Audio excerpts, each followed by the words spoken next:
jugs, I'm going to treat myself to a visit to Grey Shot Pottery in the southwest of Surrey.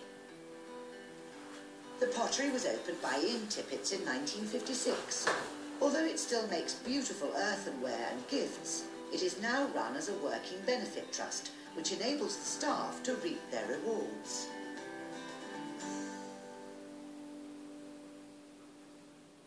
One of the things I'm enjoying about my travels is finding local businesses and crafts that are still thriving today. And everything you see, for instance, in this room is made in the pottery here. What I really want to see is how they make a traditional pot at a potter's wheel, otherwise known as throwing. I caught up with top thrower Phil Wareham. How long have you been doing this then? I've been doing this now for 7.5 years. Yes, and I taught myself how to do this. A natural talent. Come on then, throw me a pot. I'll throw you a pot. It's weird though, isn't it, that throwing a pot, you'd think throwing a pot be throwing a pot? Exactly. Breaking it, in fact. Yeah, exactly. Not That's creating right. it. That's right.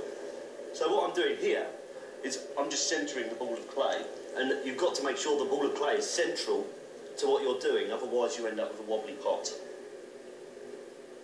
Now we're doing our second movement of making the base. So as you can see there, I've just pushed my fingers down and made the base. Why do I know this is so much more difficult than you're making it? Well, I mean, I like to make it look like it's nice and easy. That's fantastic. So there we go, we've made the base, it's the correct thickness. So from there it's a case of forces from the outside to the inside to bring the clay up in the right position, and now that is nice and even, that section there, and now it's a case of just thinning the side walls out and making the start of your pot. And it's just a case of letting the clay slide between your fingers and making it to the desired shape. And then from there, now you've got your cylinder and everything is in check, we start pushing from the inside out to define your shape. And then let go of the pressure on the inside and make the pressure on the outside. And then using this little tool here, we just take the edges away. And this is just a shape definer. So this is just defining the shape that you've done, taking away the slurry so it doesn't have too much water on it, otherwise it will crack. I can't believe you've done that in 3 minutes, 2 minutes. I mean, people go to pottery classes Exactly. for years. They're there for years on one thing. That's amazing. Brilliant. Absolutely amazing. I'm gobsmacked. Not often I go quiet, is it? So, oh yes, obviously I'm going to make a complete mess of this. But I think you should give it a go. It'll add a whole new meaning to throwing a pot. Phil. Okay. Before I make my own pot, I want to see what inspiration I can get from the rest of the pottery. So I met with manager Chris Greenaway, who helped explain the difference between a jigger and jolly. So, Chris, this is the hub.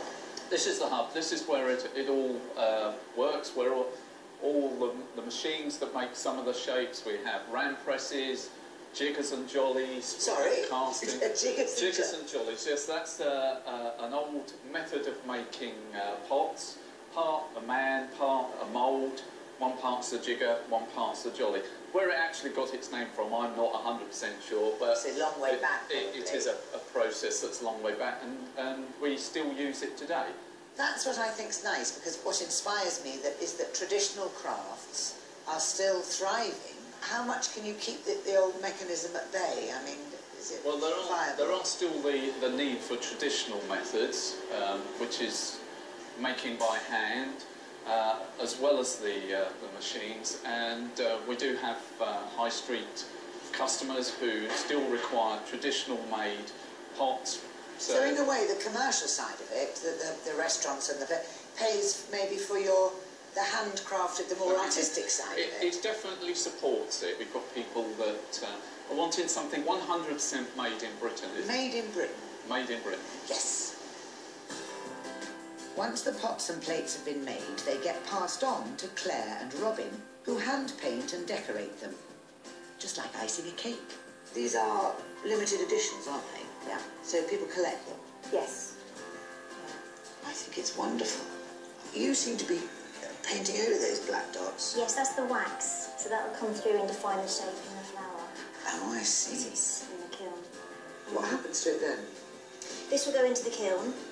Right, and come out like this? Come out like that. And they've done these then? Yep, they're finished. They'll go into the kiln. And then I think it takes a day, and then they'll come out and they'll go into the shop. And you'll go off round the world. I hope so. But of course, my visit wouldn't be complete without me having a go at throwing a pot. Lucky I'm back with top thrower Phil Wareham. This is where they say, please don't try this at home. I haven't done this since my disastrous pottery lessons at school. But it's better than one of those funny hats you get in a bakery, isn't it? I'm ready, I'm togged up. You look lovely. Yes, I know. Right then. Right, so I'll hand the wheel over to you. Oh dear. Okay, so on your jump, it's just like getting on a horse. I've just realised I've got the wrong thing on here. Every other time I've worn trousers, I've had a go. So you're comfortable. So this is this. Okay, so down by your right hand side you have a foot pedal. Push it down like a car accelerator. Oh, right, okay. So first things first, we need to get our hands nice and wet. So if you could just get your hands nice and wet for me. And I notice you've centred the pot for me. Oh yes, I didn't want to be too mean. So now you've got a good start, and we're going to make a nice big pot that's nice and even, and it's not going to fling off. Put your foot on the pedal then and get the wheel going round. Slightly faster. Okay. Now when you want to concentrate on leaning on the tray there. Okay. Now you want to put your thumbs in the middle. Can you pop the thumbs in the middle? That's lovely. And you want to push down. Now you don't want to go right to the bottom, otherwise you'll end up with a hole in your pot. Am I going a bit slowly? No, that's absolutely fine. So, you want to pull your thumbs apart, and as you pull your thumbs apart, it'll open the Oh, coil. hello. Slow the wheel down a little bit. That's it, that's great. I think I need more water. Just a touch more water then, just pop your hands back in I there. so know what I'm doing. Off we go again. So keep going then, keep pulling those thumbs apart. That's right, leaning on the tray. Lovely. Okay. Just leave the thumbs in the same place? Yeah, leaving your thumbs in the same place. So, that'll do you. You've opened it up enough. So what you want to do now is now we need to actually start making the pot. Ah. Okay? So from there, we get our hands nice and wet again. Yes. And what you want to do is place your hands back in the position they were. Yeah. Okay? Now concentrating more with your right hand than your left. So, and let the clay slide between your fingers. You want to squeeze. And as you squeeze, you'll feel that the clay will start moving. And you want to end up bringing your hands up with it. I can't believe how easy Phil made this look. Oh. Wasn't like this in Ghost. There we go. Is that better? That's brilliant. Oh no, hang on. Look at that. Now put your left hand on the inside. Left hand on the inside, on the right hand side, but that's it. And now what you want to do is just, as you want to, just shape it by pushing from the inside out or the outside in with no squeezing involved. That's it. Just push. That's it. Just push your fingers out.